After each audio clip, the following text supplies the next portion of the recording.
Travel to a natural wonderland.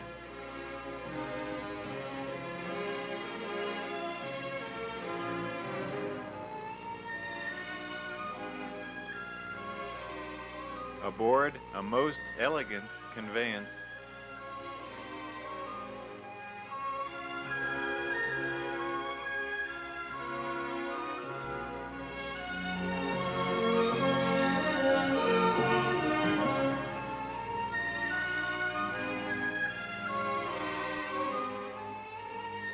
Our journey begins in Chicago's Union Station, where we sample the evening rush hour before riding the ill-fated Broadway on a 24-hour run to New York.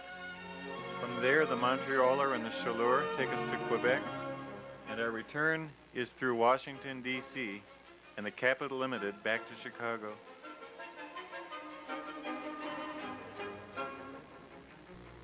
Chicago Union Station on a hot summer day.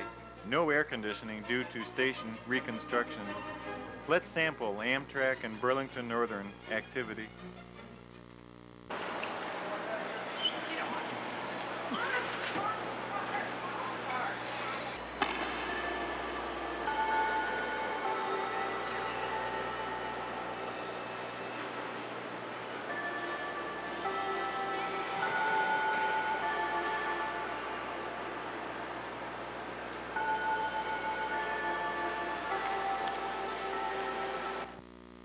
Amtrak and Burlington Northern commuter operations are at their peak in the late afternoons.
Due out at 5:50 and headed for opposite coasts, the Southwest Chief and the Capital Limited.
The Hoosier for Indianapolis, with head-end cars headed for Beech Grove shops.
We could almost fly from Chicago to New York in the time the Broadway is delayed leaving Chicago.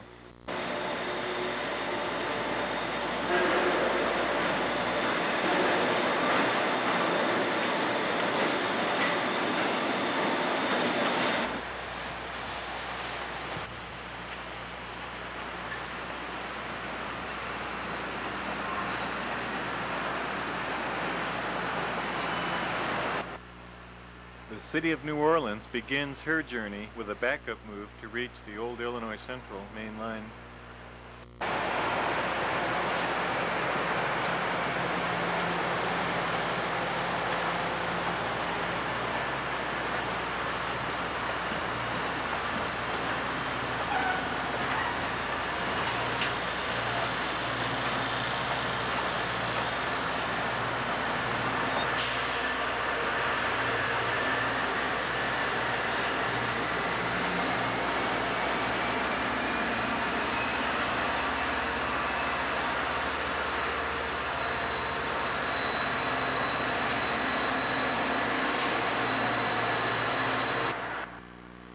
Tri-weekly Cardinal backs in to receive passengers for her jaunt to Cincinnati, Charleston, Washington, and New York.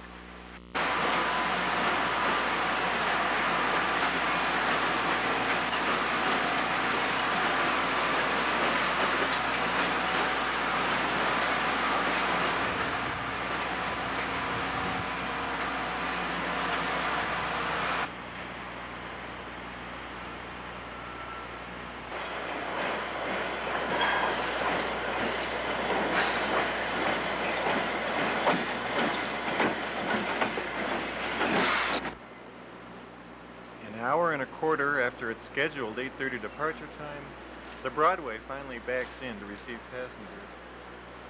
Amtrak calls its heritage fleet that for a reason. Sleeping car Pacific Rest was built in 1949 for the Union Pacific. Sleeper Walnut Grove is a 1950 product from Bud Company, built for Southern Pacific's Sunset Limited. Slumber coach Loch Tay, originally built for the New York Central's 20th Century Limited and sold in 1964 to the Northern Pacific.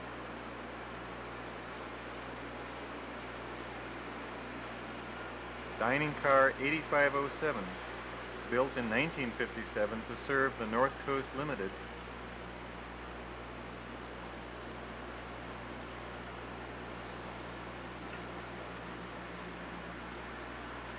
Lounge 28012, the only modern car on the train. Amfleet 2, built in 1982 by Bud. Coach 4002, built for the Sunset Limited in 1954.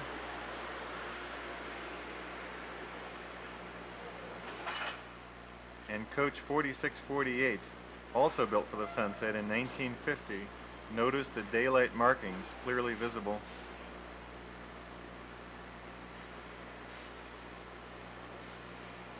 The front two coaches, 4738 and 4727, built in 1953 for the Santa Fe.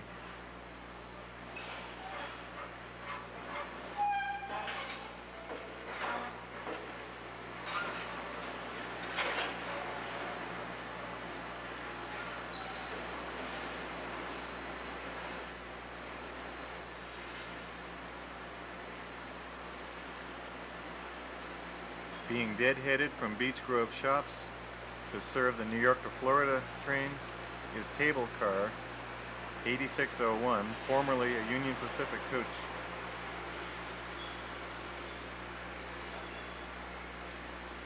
The baggage car number 1234, formerly from the Santa Fe. 5 mail cars cap off this consist.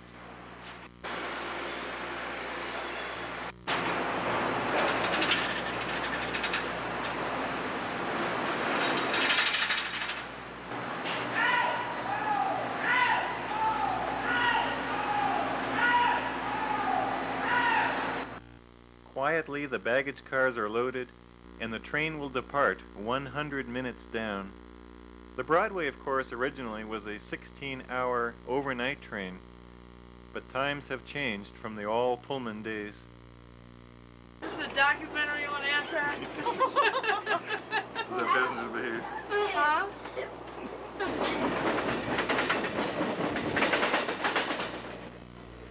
Daylight comes at Canton, Ohio, 6 a.m. Canton is soon to lose its train service.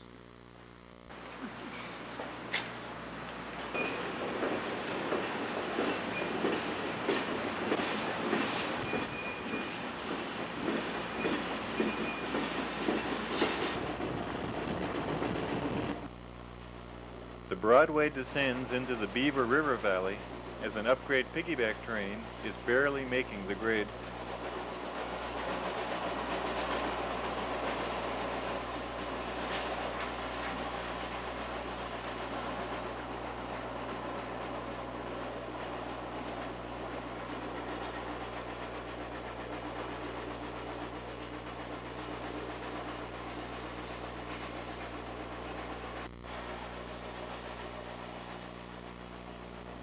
Beaver Falls, we cross above the Pittsburgh and Lake Erie and the Beaver River.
The day train, the Pennsylvanian Pittsburgh to New York, is now due out just 48 minutes behind us. We step out into the heavy Conrail freight fleet.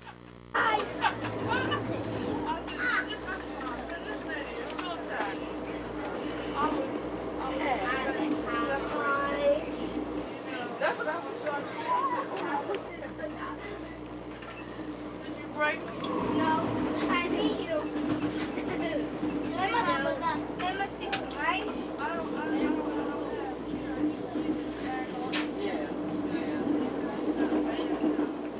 Chief RL, please come to the dining car. Chief RL, please come to the dining car. Thank you.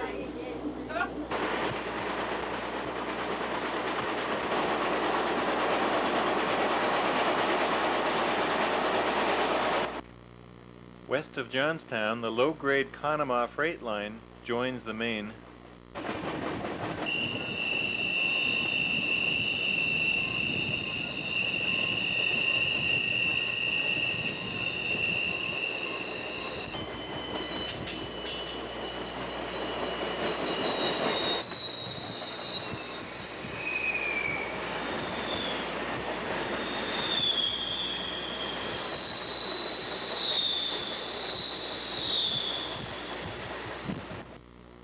New aluminum hoppers for the Burlington Northern, built by Bethlehem Steel.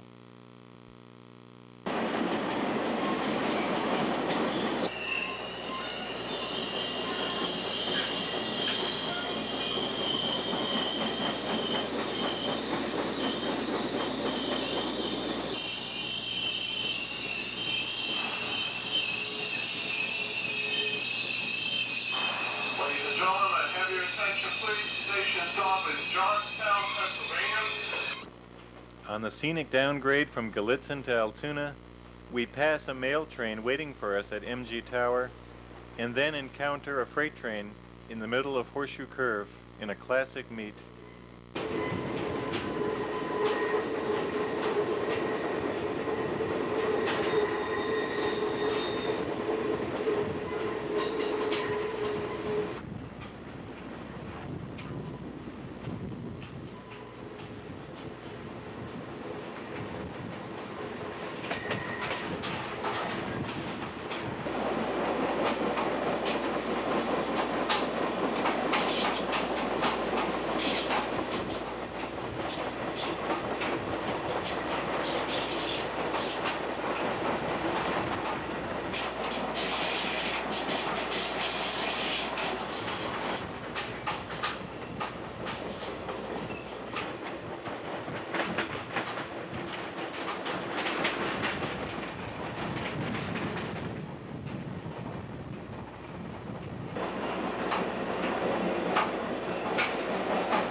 Across from the Altoona Depot, we see some cars displayed at the Railroaders Memorial Museum.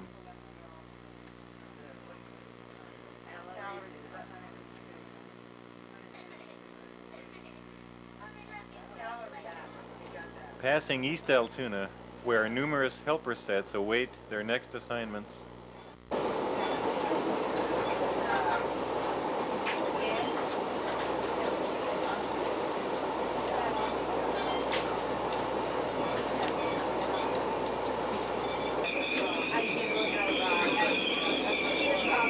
With the exception of a few eyesores, the route along the Juniata River Valley through central Pennsylvania is through undisturbed woodlands.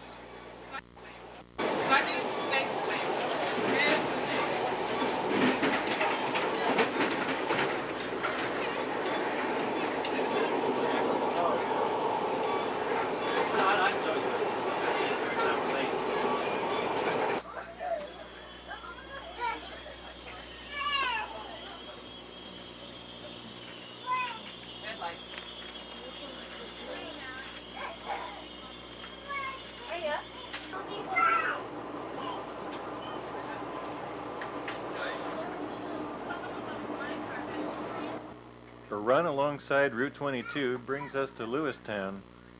The original stretch of the Pennsylvania Railroad from Harrisburg to here was built in the 1840s. We observe the former 4-track right-of-way, now down to just 2 tracks. The station building is slated for renovation.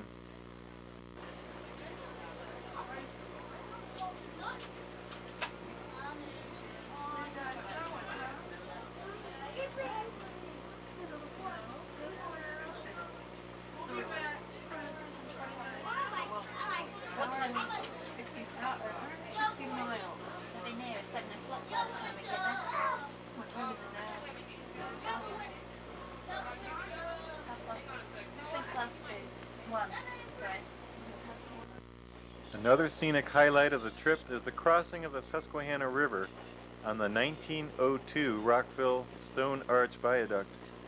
Built the same year the Broadway was inaugurated. At Harrisburg, we are still 2 hours late, and we are treated to a display of a caboose and a GG1 in Pennsy regalia.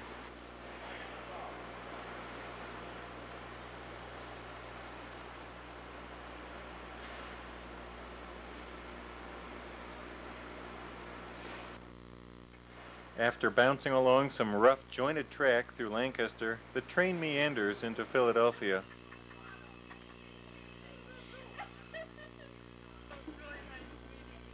At 30th Street Station, the front diesels and 3 mail cars are dropped as an E60 electric is attached to the rear to haul the train backwards to New York City. This change normally requires 5 to 10 minutes. On this date would take over 1 hour.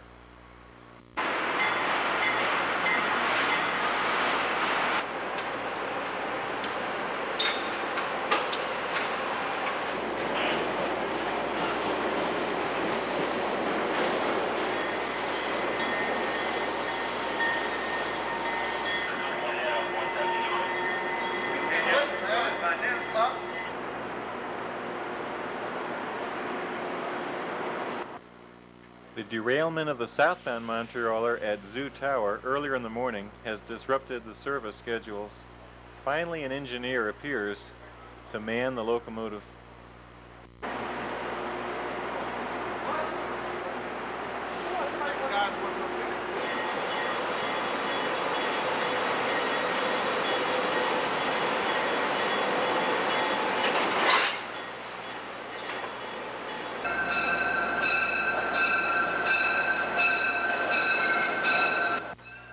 Atlantic City and Metroliner express runs pass us by as we continue to wait.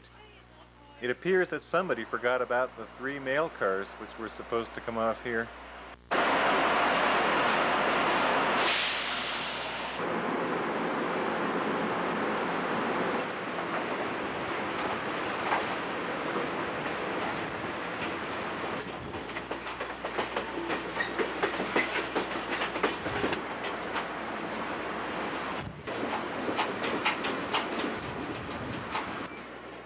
The flashing lights in the tunnel at Zoo Tower mark the site of the morning's derailment.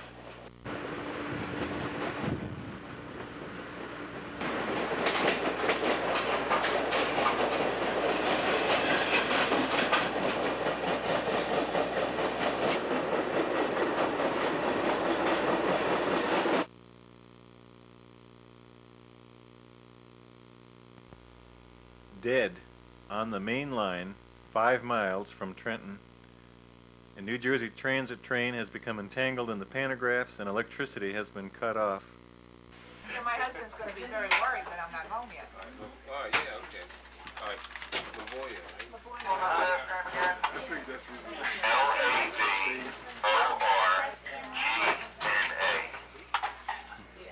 Tell them that if they get a hold of him, to call George. Oh, no. As we sit, the train will go from 3 to 4 hours late as complimentary snacks are given out in the lounge car. Yeah, free apple juice. That's good for your system. Keeps it clean. That's true. I was in the dark for a while, but not out of business. Finally, the train trundles out across the Delaware. We suspect Washington might have crossed it faster. But the delays are not over yet.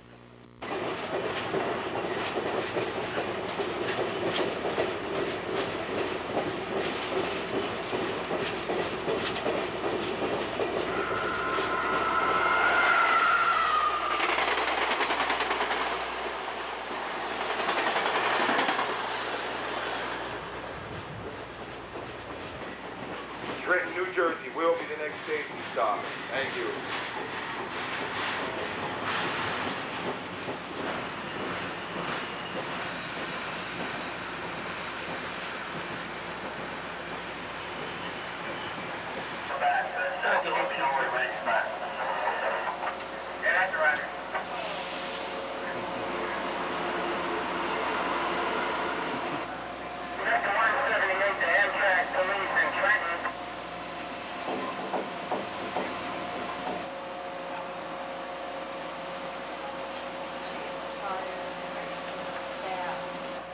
Do you know why we're stopped right here? See you later. Please, everybody back up here. Back up, please. Everyone, watch the steps coming up. Sorry about all the problems. New York. New York? Listen, I brought a ticket. This is only for reservation only. Oh, okay. Long train from Chicago. Oh, I see. Yeah, you can ask the conductor, but I don't understand. Sir? Sir? No passengers. Come here, sir. He drops off. We're not taking anybody here. Darkness falls before Newark. From this point to New York, normally a 15-minute run, incredibly will take 1 more hour. A power failure has affected Penn Station in New York.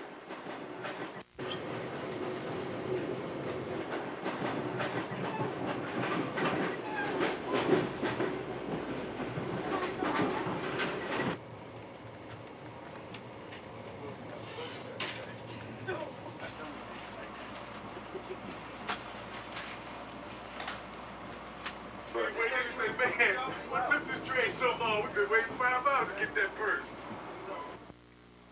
And so the odyssey comes to an end. This train has managed to consume 8 hours longer than the original 1950s schedule for this train. Of course, Penn Station is a madhouse with all other local and through trains delayed, including the Montrealer, our next ride.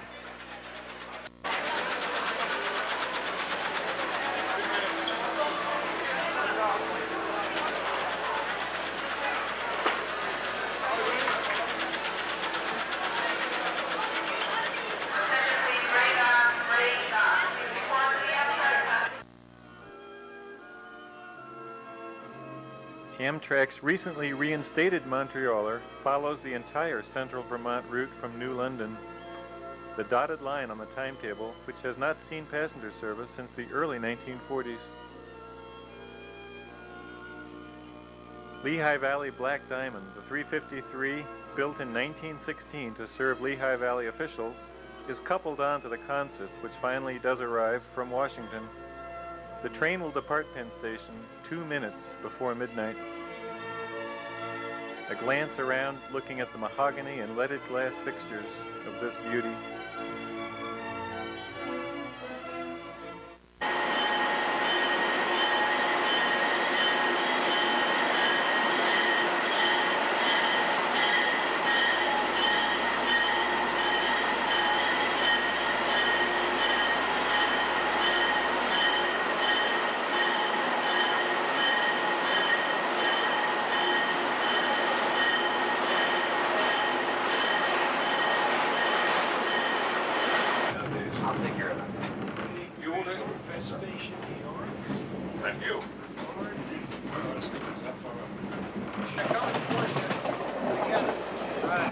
Reconstruction of the Sunnyside Yards is underway, even at this late hour.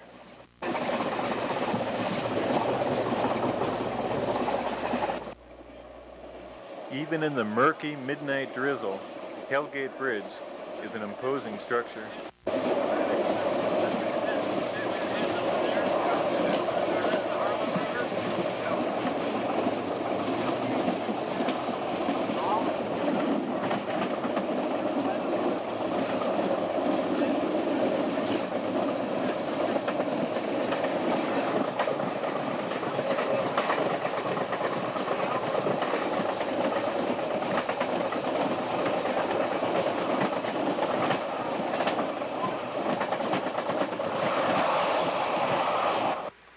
mostly cloudy dawn in central Massachusetts.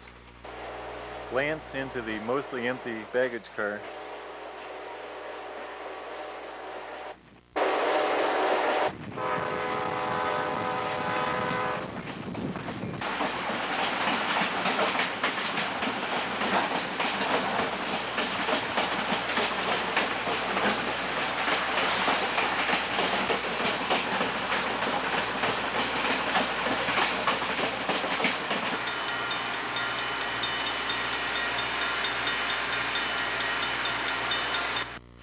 At least these residents of Amherst, Massachusetts have ready access to Amtrak transportation.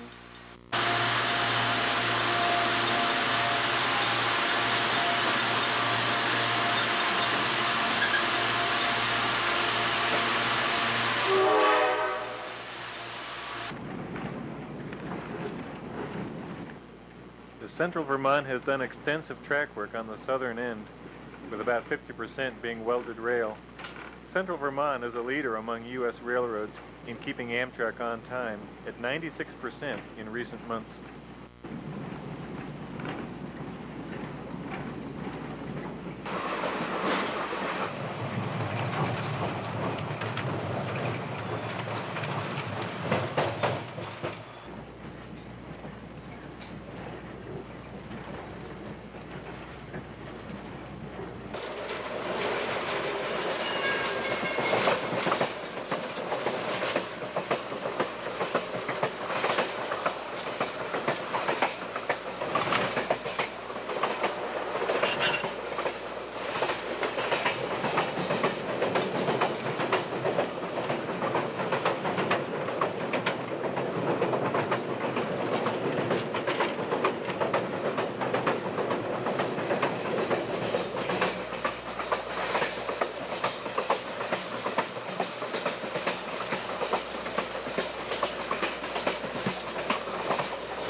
Brattleboro is the first Vermont stop. Normally the train is scheduled through here in hours of darkness. This building has a decidedly municipal look.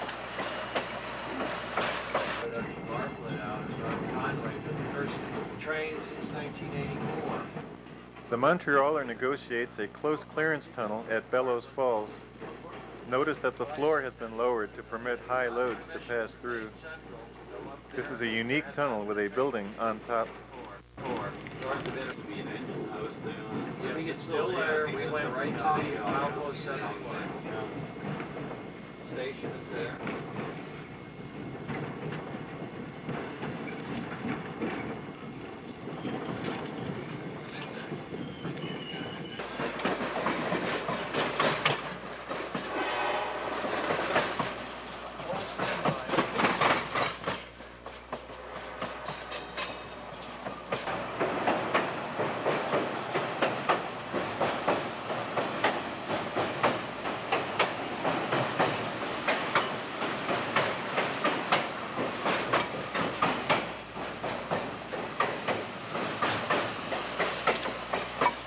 A brief delay at White River Junction to check on a coach air conditioning unit.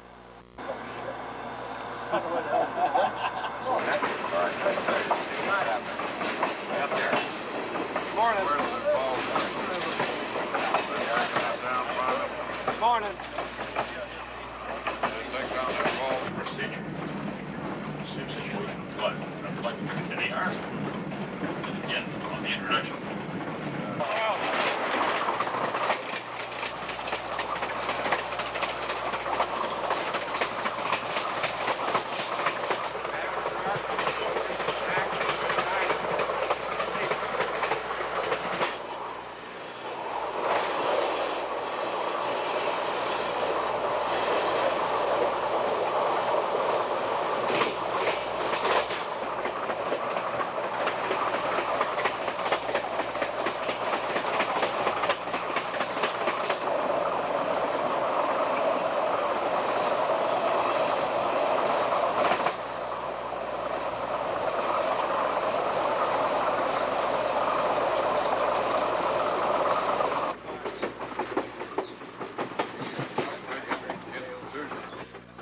quick stop at Montpelier Junction, near the nation's least populated state capital.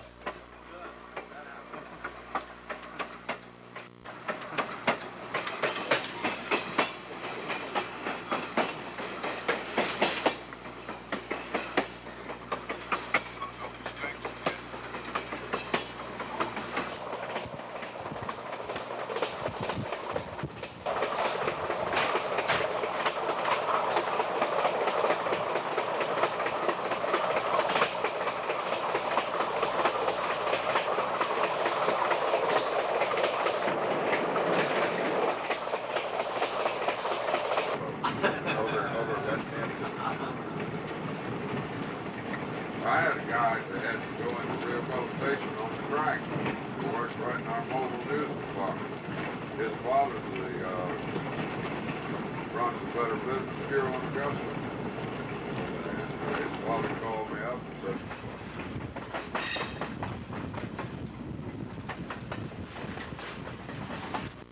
A quick look around Essex Junction. The Montrealer is the only passenger train through here now, but at one time this was a major junction. Perhaps somebody at one point waiting for a train wrote this bit of wit and poetry. Randy and I are going to share with you a very important poem about Essex Junction. Okay, so he's going to chime in when we get to the important line. Yes, sir. With saddened face and battered hat, an eye that told of blank despair, on wooden bench the traveler sat, cursing the fate that brought him there. 9 hours, he cried, we've lingered here with thoughts intent of distant homes, waiting for that delusive train that always coming never comes, till weary worn, cold and forlorn, and paralyzed in every function, I hope in hell their soul may dwell, who first invented Essex Junction. I traveled north, I've traveled south, o'er mountain, forest, prairie, river, in ocean storm, through deserts drought, in railroads smash and steamboats shiver, while hopes and courages falter not, nor strength gave way, nor faith was shaken, until I reach this dismal spot of man accursed by God forsaken, where strange new forms of misery assail men's lives without compunction. And I hope in hell their souls may dwell who first invented Essex Junction. Here Boston waits for Ogdensburg, and Ogdensburg for Montreal, and late New York long tarrieth, and Saratoga here endeth all. From far Atlantic's windswept bays to Mississippi's turbid tide, all incidents, mistakes, delays are gathered here and multiplied. O fellow men, avoid this place, as you would plague of Peter Funk shun. And I hope in hell their souls may dwell who first invented Essex Junction. And long and late conductors tell of trains remote, shipwrecked, and slow.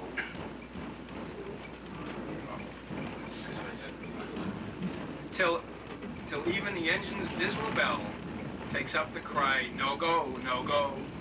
Oh, let me from this hole depart by any route, so long is a long one. He cried, and with a sudden start, he jumped on board the train, the wrong one. And as he vanished in the smoke, he shouted with redoubled unction, I hope in hell their souls may dwell who first invented Essex Junction.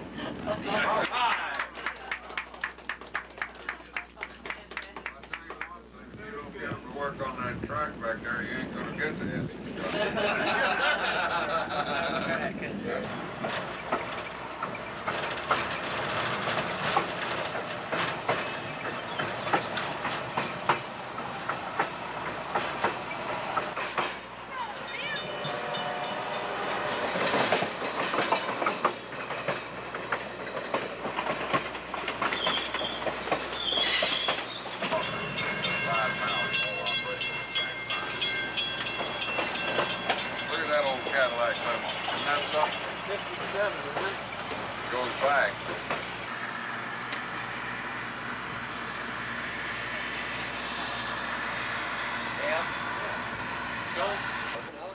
picture of the train.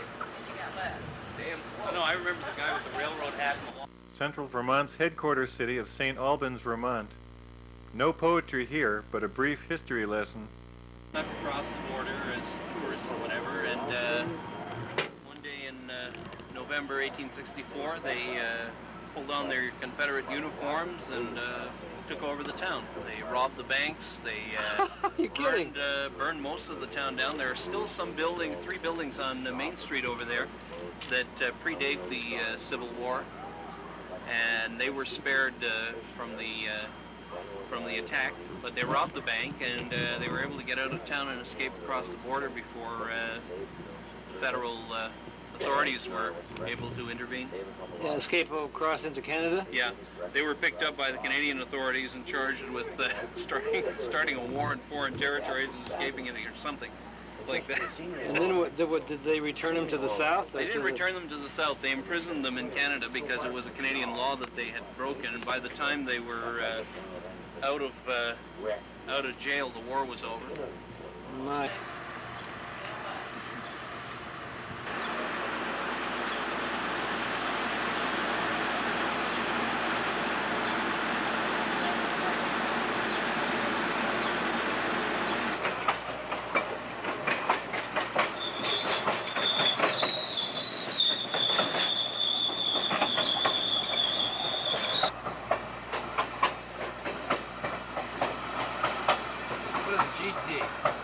CP is Central Vermont. What is GT?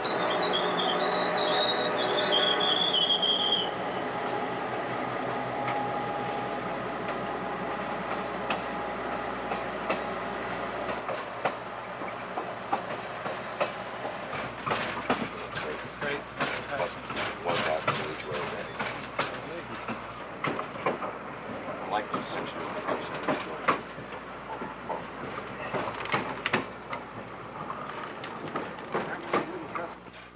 This wood-pile structure is featured on Amtrak's 1990 calendar. 10 miles south of Canada at East Alberg, Vermont, the Montrealer crosses an arm of Lake Champlain.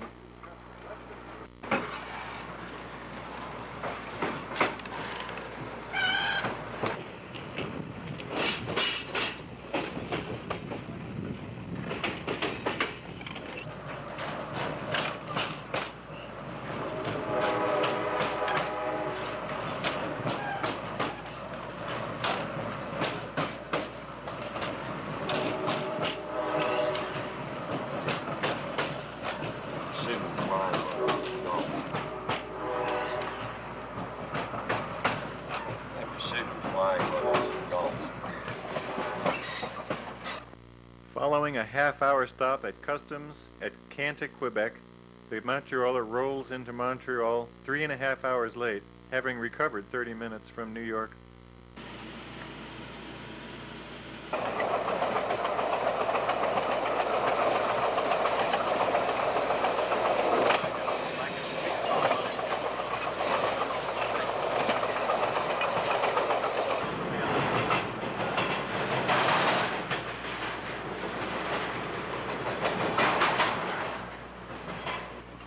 The 1.8-mile Victoria Bridge is the longest in Canada and features a shoe fly in case ships are going through the St. Lawrence Canal.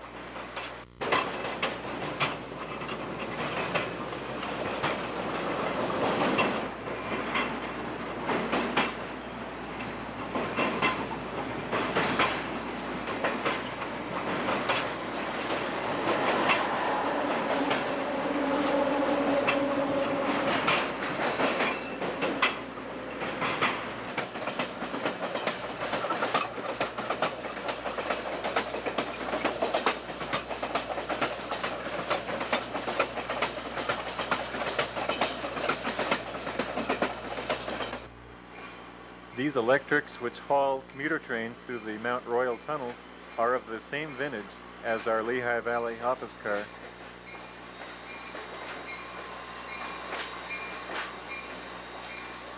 We now take a quick tour of this fascinating city between trains.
than you could ever afford.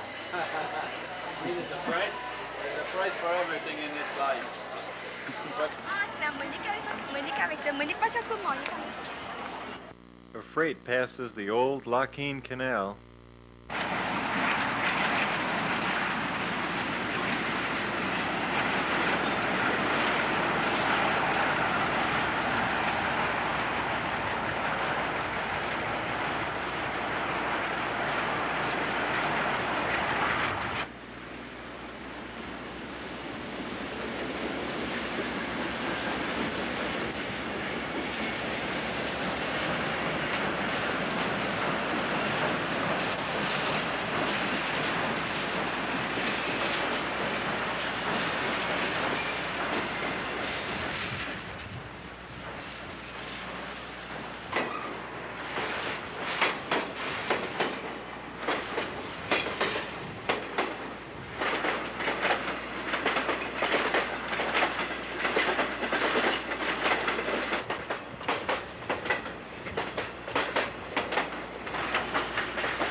We head back to Bonaventure Place, where another delicious meal awaits us aboard our private car.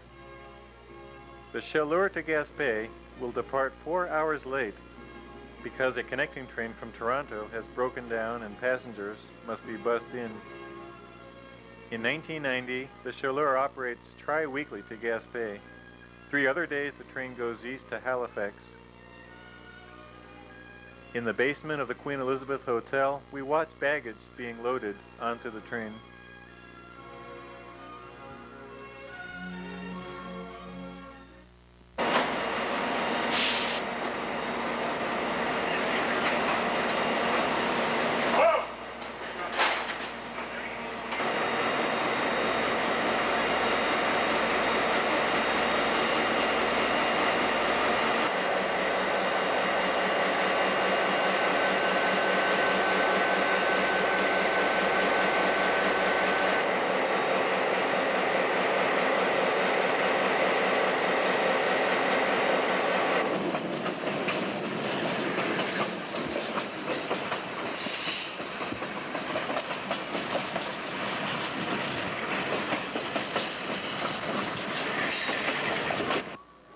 A beautiful dawn just after 4 a.m. The train scheduled through this territory about midnight.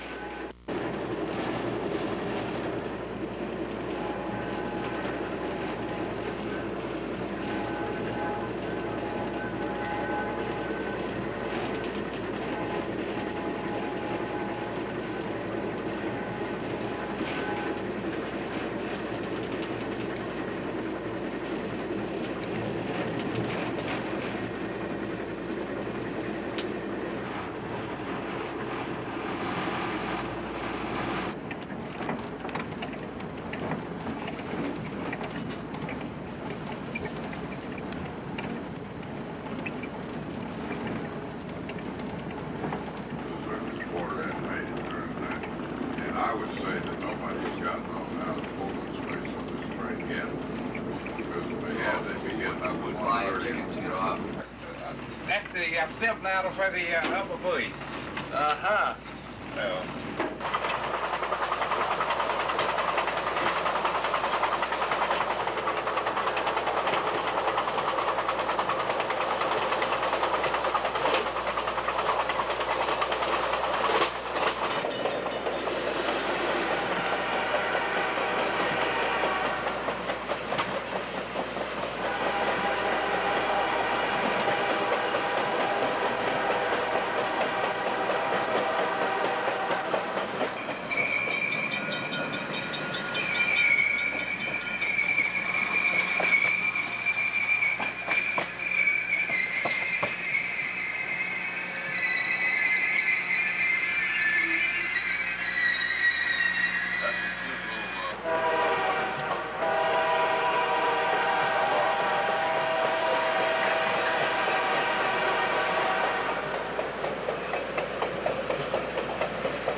Stopping for servicing at Mount Chalet. Today is Canada Day, and these big Alcos have the day off. 3. No. I had a reliable report that one of our marker lights is no longer lit. What to do, light it with a match or what? I corrected it. Just went out? Well ahead. Car owner Richard Horseman keeps an eagle eye on his charge. The 353 is equipped for head-end power. On Via Rail with its steam-heated trains, an auxiliary diesel generator is used. The roller bearings are checked.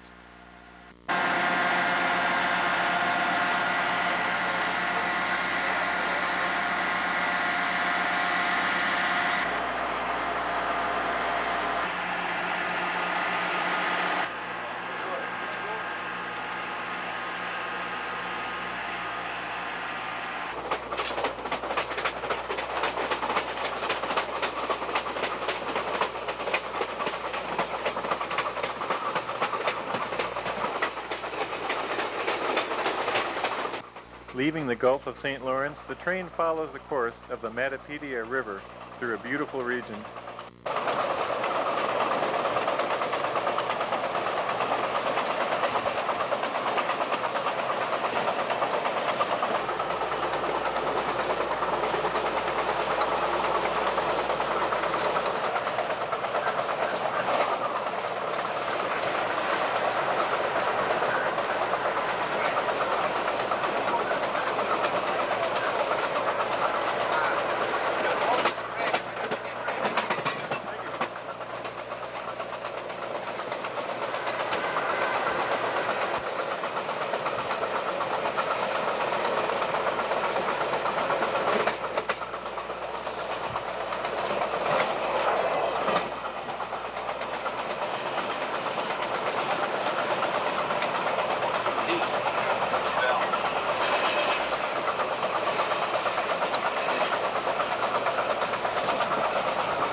At Matapedia Junction, the main line for Halifax veers off as we assume a northerly course along the east shore of the Gaspe Peninsula.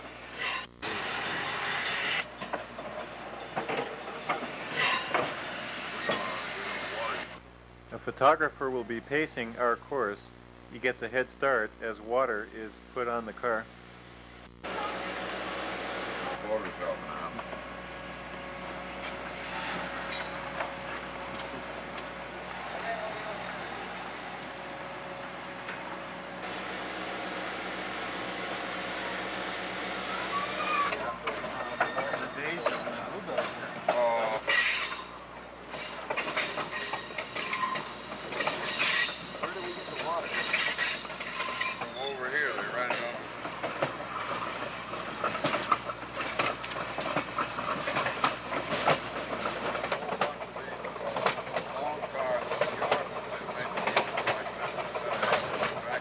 The Matapedia River gradually branches out to form the Atlantic Ocean.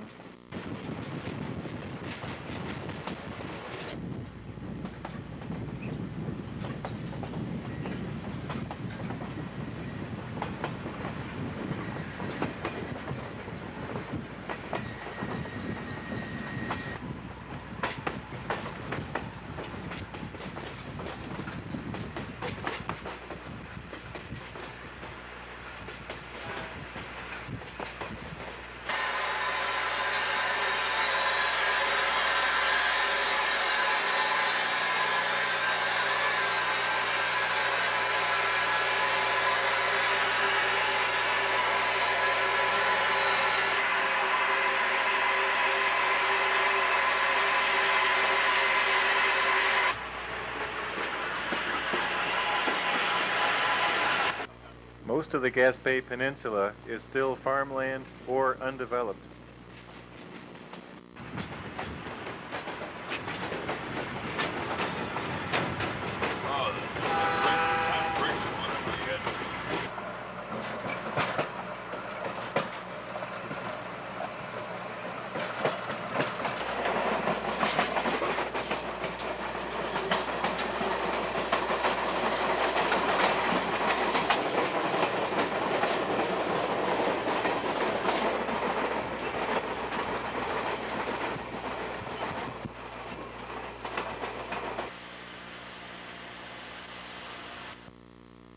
In slow motion, watch this timely grab by the conductor.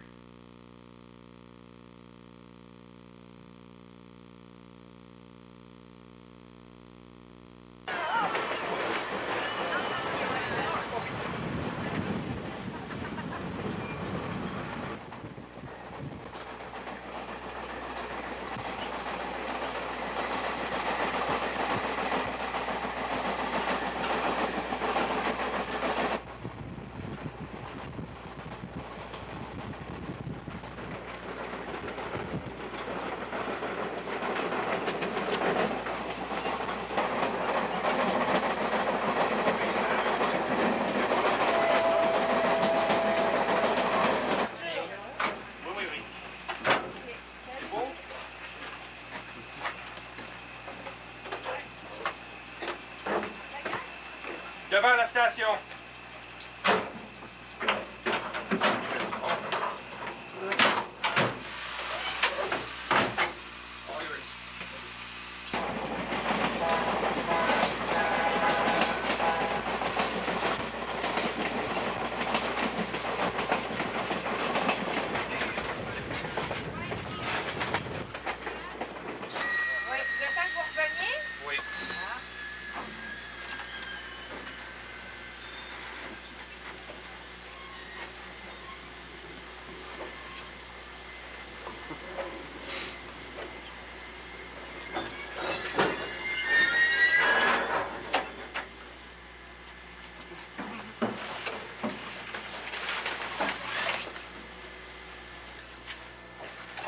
Faire attention en descendant la marche. Et légèrement haute. Bon, merci beaucoup, monsieur. Merci.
Just after Port Daniel, the only tunnel on the line is encountered, a very close clearance affair.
train nears Chandler as far north as freight trains operate.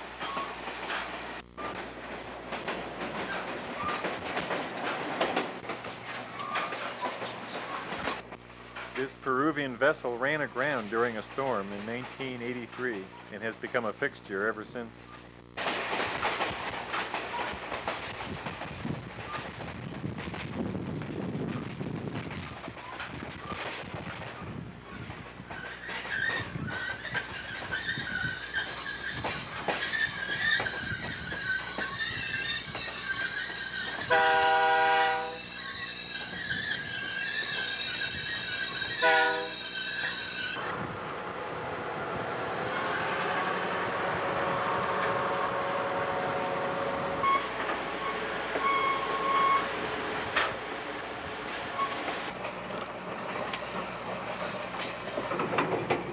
I guess they're not maintaining these bridges anymore in preparation for abandonment.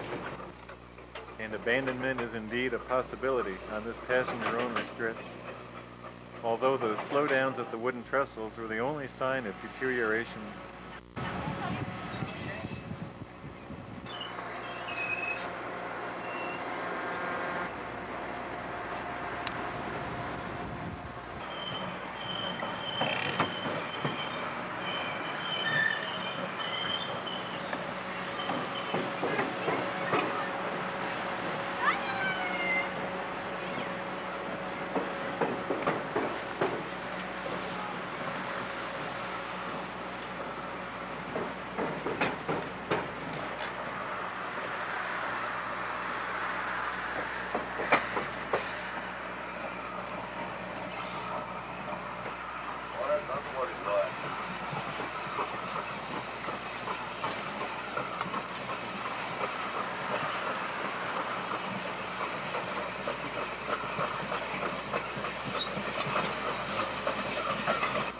Bonaventure Island looms into view.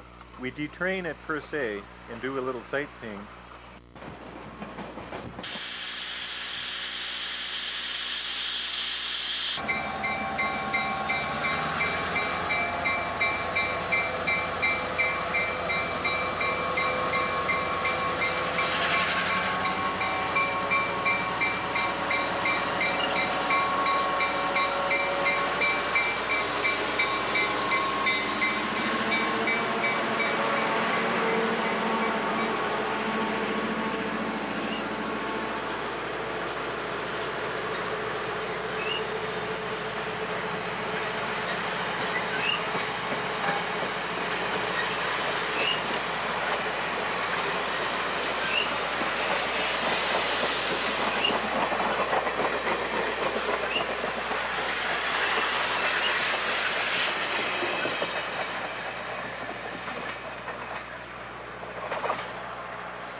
We will examine the final 40 miles to Gaspe on the return.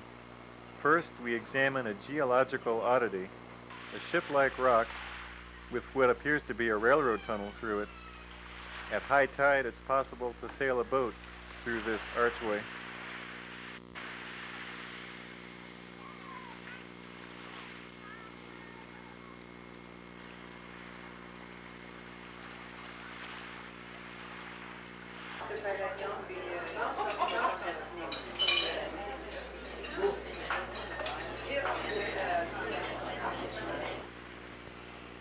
At dawn's early light, lobstermen can be seen plying their craft.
Let's take a boat ride over to Bonaventure Island and explore the gannetry.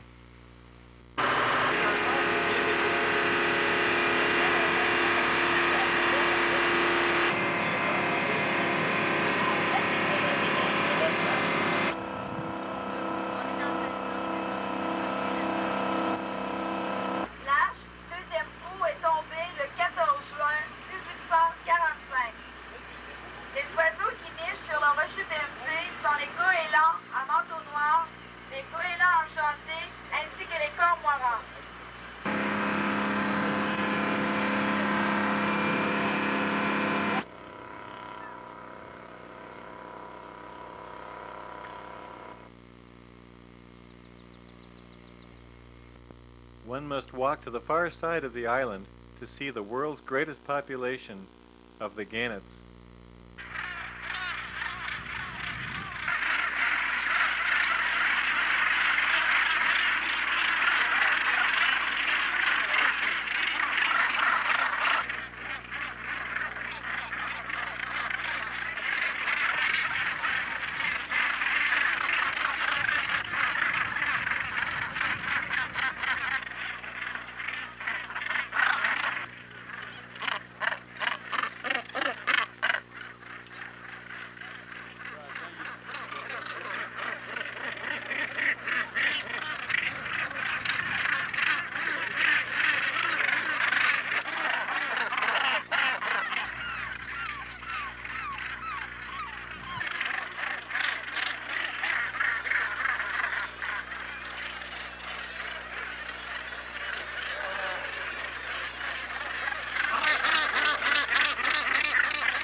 The walk around the circumference of Bonaventure Island is well worth the hour-and-a-half investment.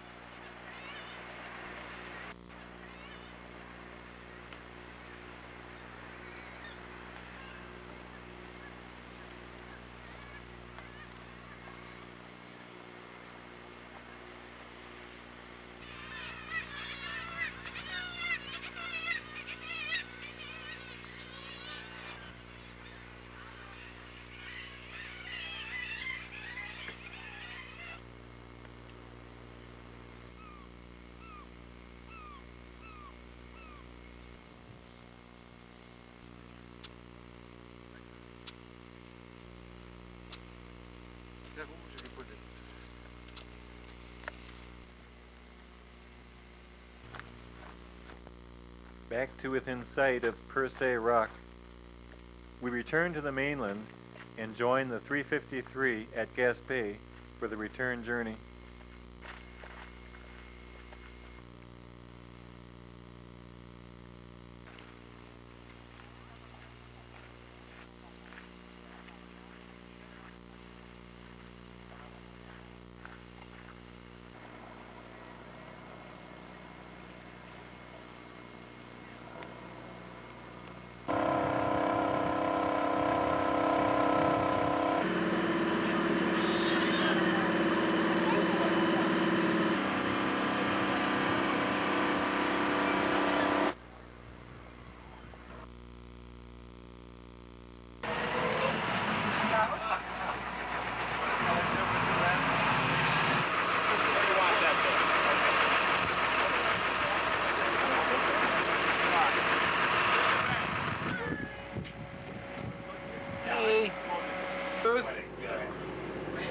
go down and tell him to put... How are you, How was the scenery up there?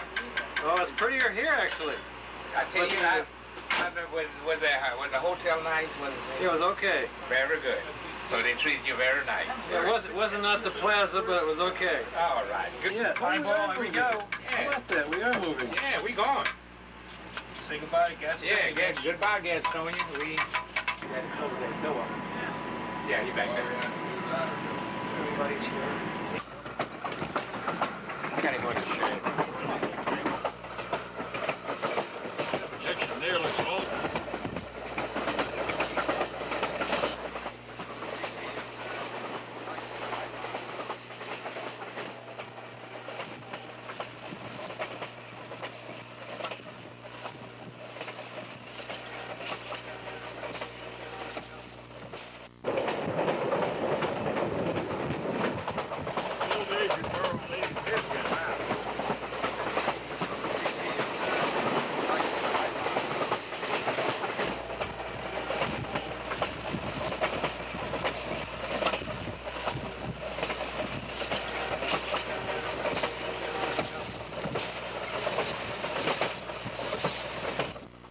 This curving trestle is the dominant feature on the Gaspe to Perce stretch.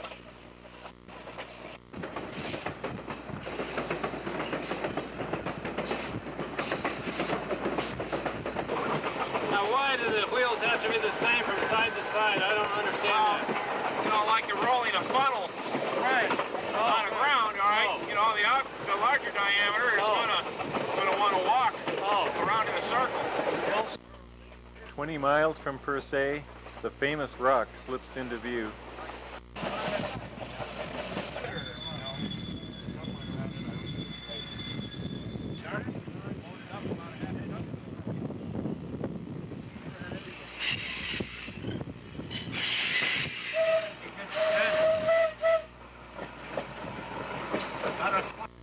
After following the beach for a short stretch, the CHALEUR takes to the highlands around Perce.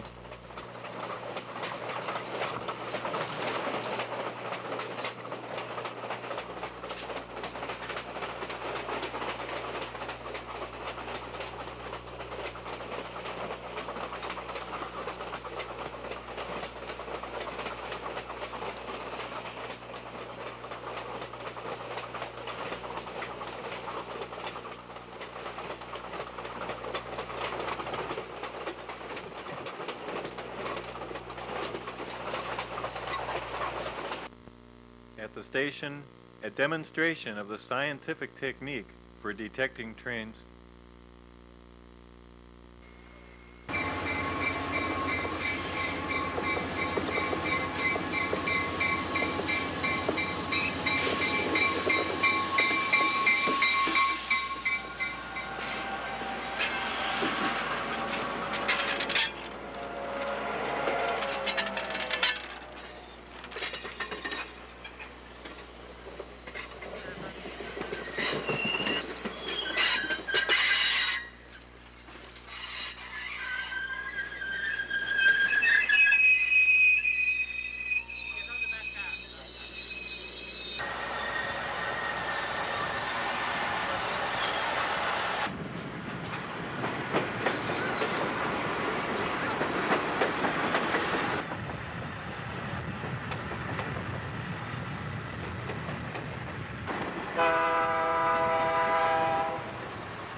Somehow a ship with a hole in it does not hold the same attraction as Perce Rock.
After leaving Port Daniel, the train begins to climb, and we look down on the village.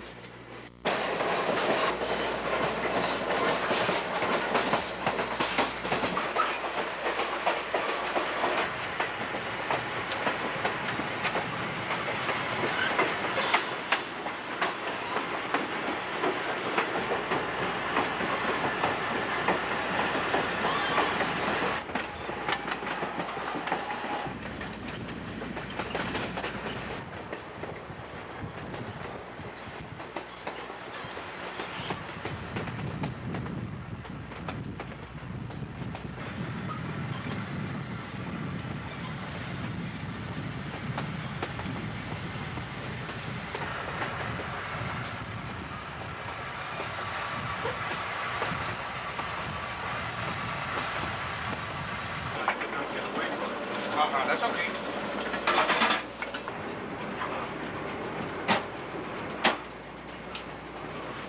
Backlighting the napkin. Yeah.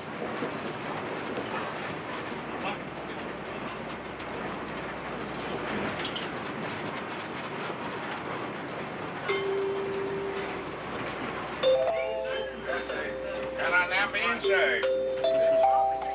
No, but I did talk with him. Down on that.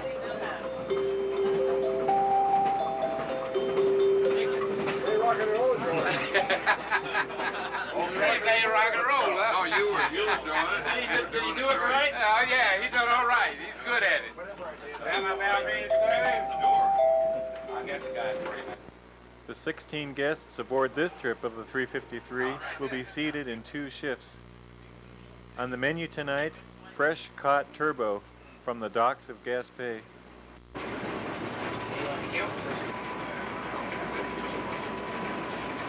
I walked up this morning. I was disappointed that he wasn't able to get us in on it. A quick look at one of the 4 bedrooms in the center of the car, complete with brass beds.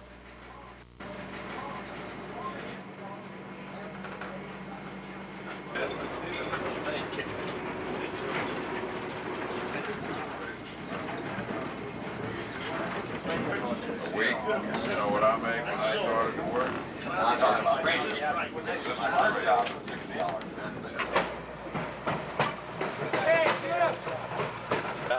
Well, he didn't know we were coming. He just up to do the line, you know. And here we were.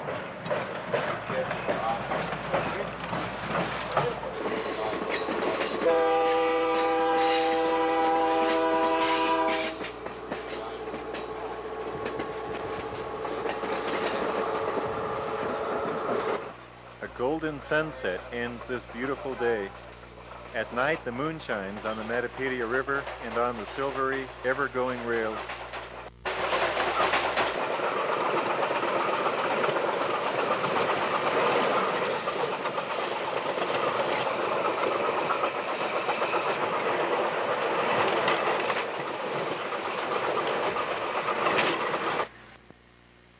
Early morning on July 3rd finds us on time at Levis, across the St. Lawrence from Quebec City. Some of those houses are in pretty close proximity to the railroad. The bridge linking North America's only walled city has a long and tragic history.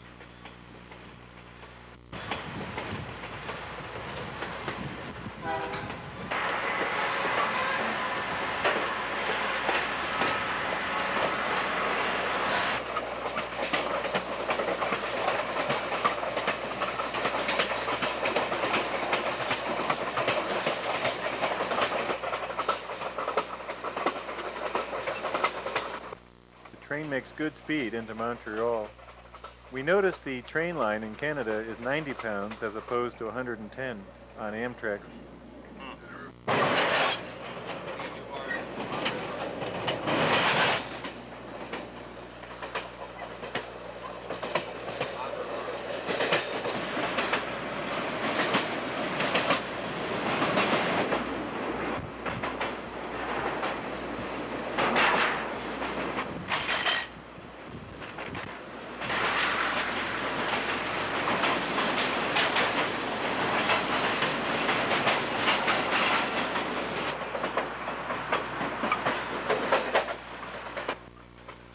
Quick look at the Montreal locomotive and car shops reveals a number of surplus Amtrak dome cars.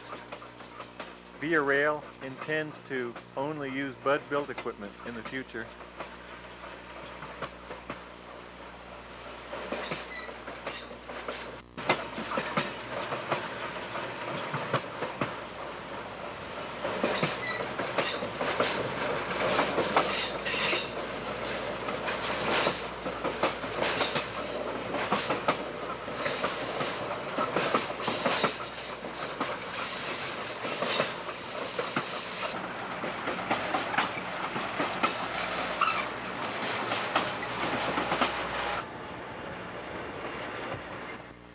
Arriving at the station, we pass the research train headed out to the yards.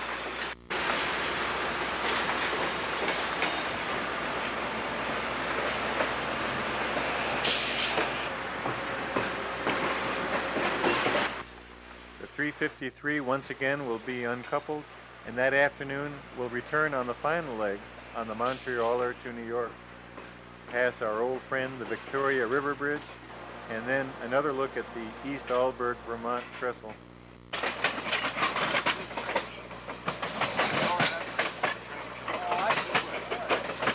We have a bridge tender here, you know, with a manual stop and lock, and you'll see him come out from the middle, little house coming up.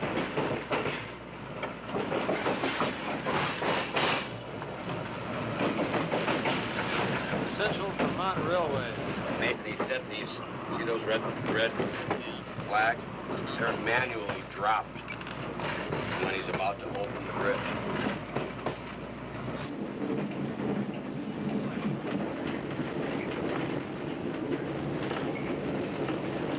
That lady, her car's going right next to us and she's waving. Oh yeah?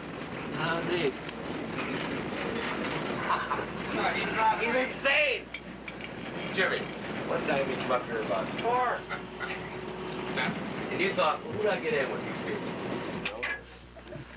Oh, you're the beautiful redhead I was waving to that you were in the car? Oh, that's great. You know, I almost ran over a bunch of ducks. How are you?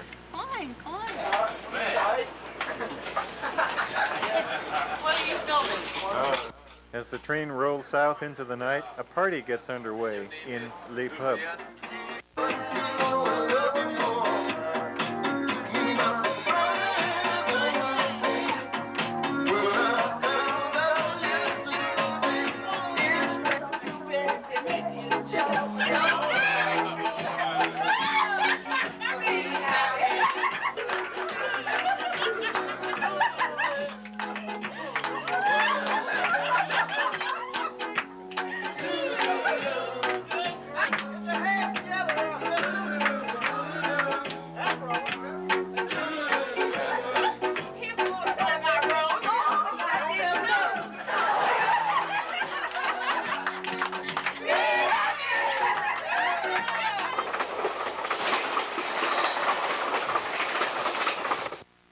July 4th at 5:20 a.m.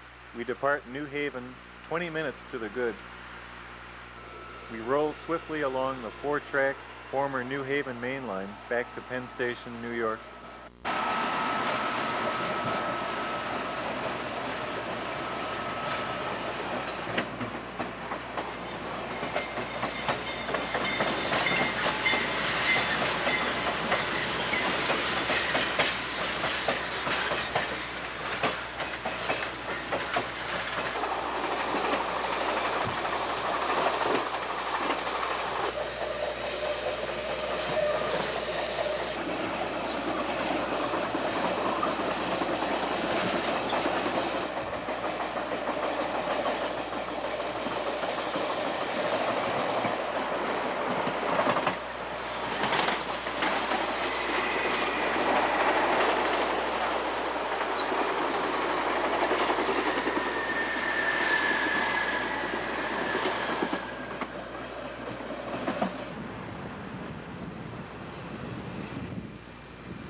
Even on this holiday morning, work continues at Sunnyside Yard. Soon we will plunge into the tunnel beneath the East River, and our little bit of luxury will be left behind.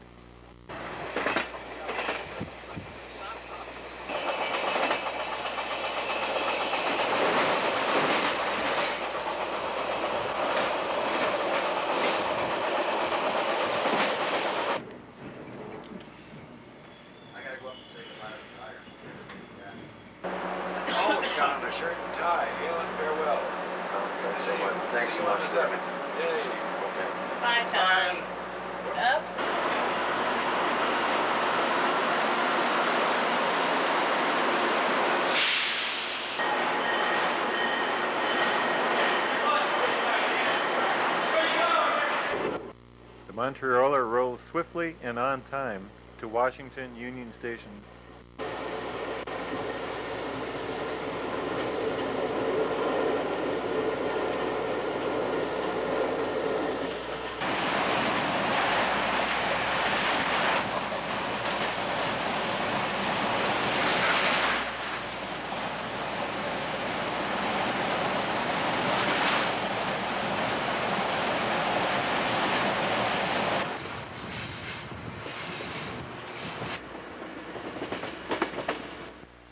When Washington Union Restoration was completed recently, many passengers rode the train simply to see the station.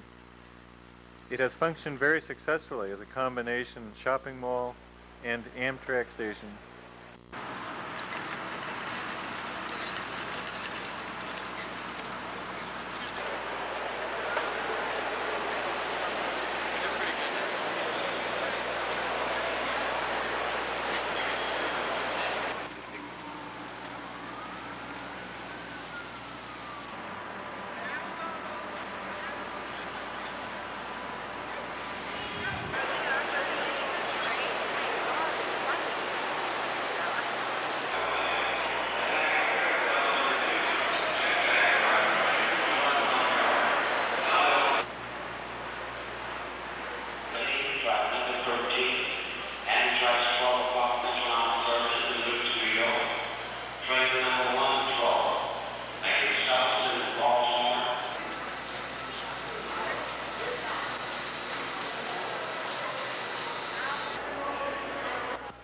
Outside, some of the July 4th celebrations are still underway.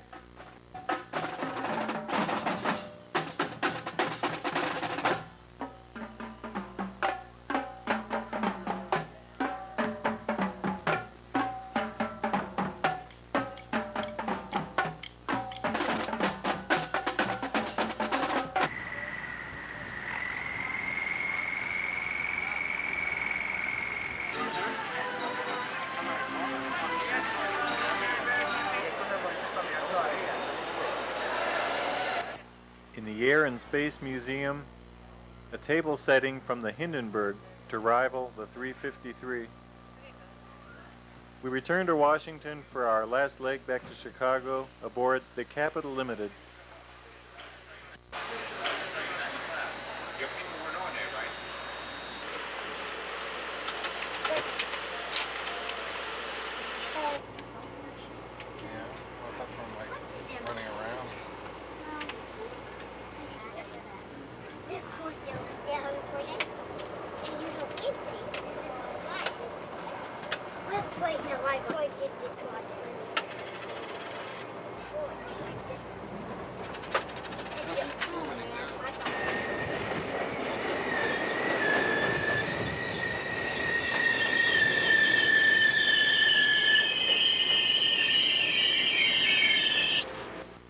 Baltimore and Ohio is the most historic of the rail lines on this journey. Arriving at Harper's Ferry, which at least had a more celebrated Civil War raid than did St. Albans.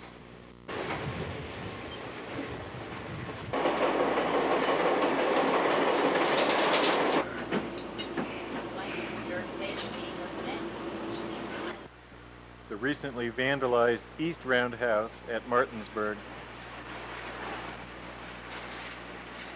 The West Roundhouse still stands, and it, along with the adjacent shop building, will be restored.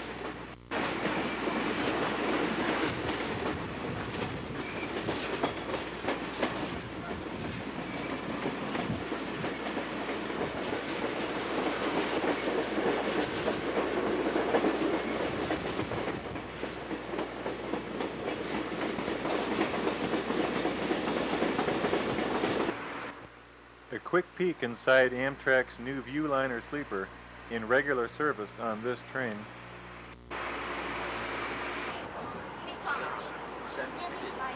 What's that? I mean,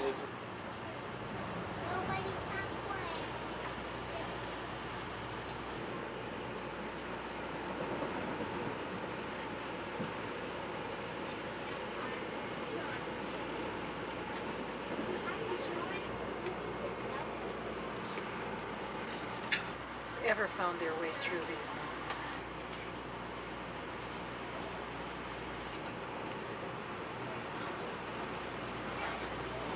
We done told them something that was 1914. Like coming out. Come on like this. Maybe that's. They probably thought the signs of those cars were smoking. Does smell for a while.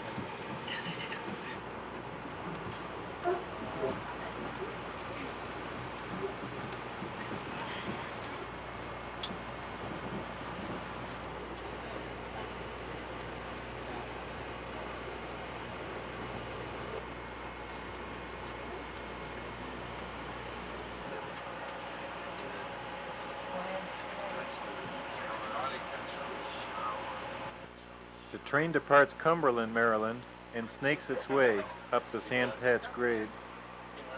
On board are 8 rail fans from England headed to ride the narrow gauge in Colorado. They are fascinated by the long freights and the sharp curves on this mountainous stretch.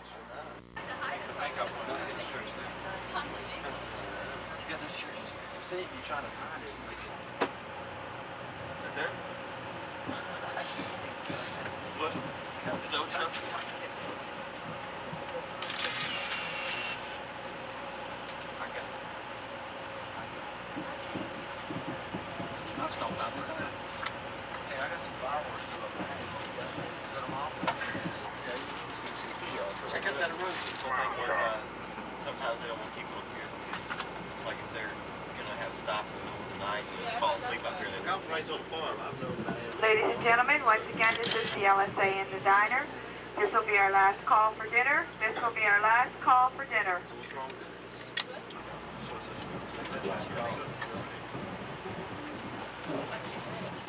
Don't think any of our trucks could get through. Pardon? Any of our trucks could get through that sort of curve. Why would anyone want to fly and miss all this? Probably about 20. I think your trains are built for rougher track. Is it just the hill, or is it the cornering, or?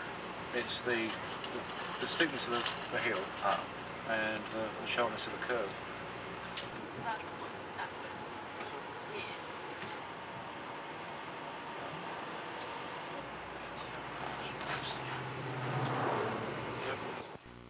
On time into Fort Wayne. The Broadway Limited is waiting right behind us. We can envision the glory of this one-time Pennsylvania hotspot, but the entire railroad will soon be yet another secondary slow-speed freight line.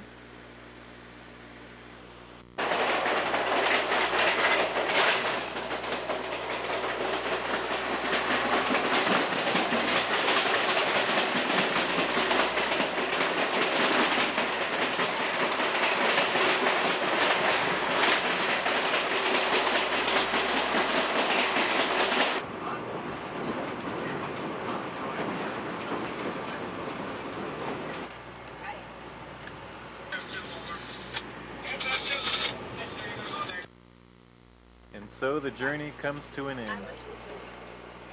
One advantage of rail travel, no tolls to pay, and no seatbelts to wear.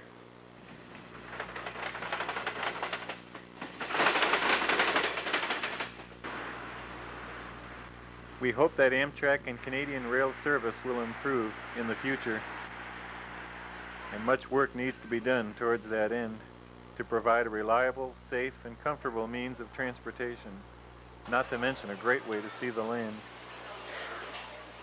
Baggage is claimed at Chicago Union Station, and we look forward to the time when we can again journey upon the rails.